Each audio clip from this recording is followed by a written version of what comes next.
In the intricate dance of manipulation, the art of gaslighting casts a shadow on truth. My narcissistic father, a maestro of deception, wove a web of confusion, each flicker of doubt sowed by his skillful hands. Yet in the depths of despair, a beacon of awareness emerged. Through introspection and resilience, I reclaim my narrative. This tale is not mine alone, but a mirror reflecting the power of self-discovery. Let this story be a symphony of enlightenment, guiding us to recognize the distorted melodies of deceit. In unveiling the veils of gaslighting, we illuminate the path to authenticity and reclaim our truth.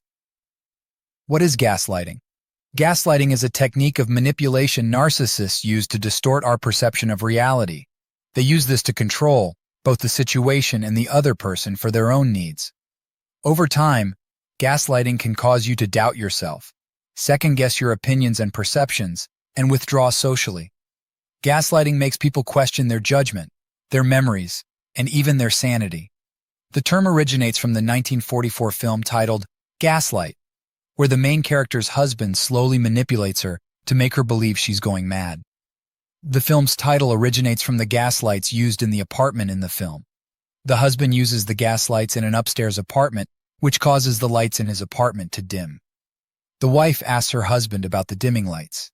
He convinces her it's merely her imagination, making her feel insane, which is a primary intention of gaslighting. At its core, gaslighting is a formidable tool of manipulation so narcissists can inflict emotional abuse on their victims. My narcissistic father loved to gaslight me.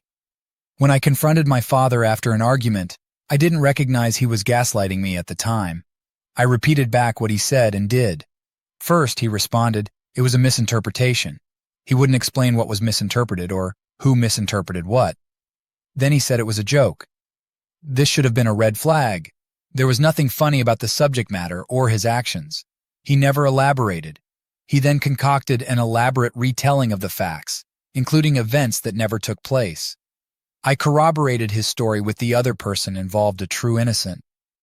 The innocent, who had no skin in this game, told me none of the above three versions of my father's responses occurred. My father changed the past to fit his recollection. He saw himself as the victim.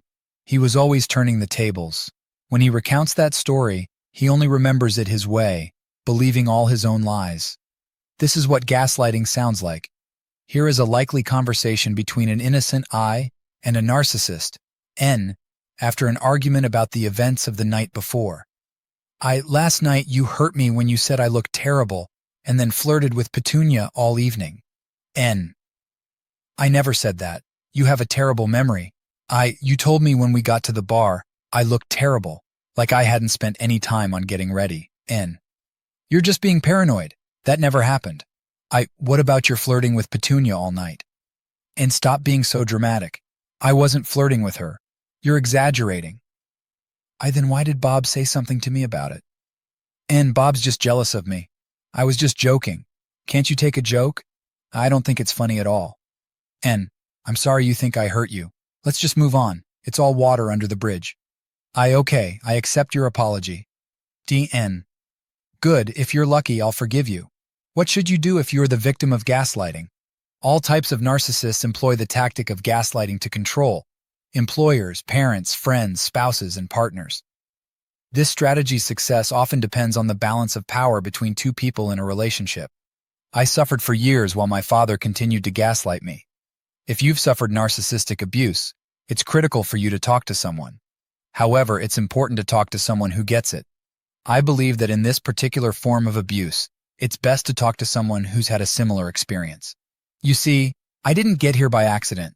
I didn't set out to become a narcissistic abuse recovery coach. But after I'd suffered this kind of abuse, I realized that my story and my experience could help so many people who've suffered similarly. Often, we stay in these cycles of abuse because we don't believe we deserve something better. I kept trying to make our relationship work, but he didn't want me in his life. It took me a long time to understand that I deserve better.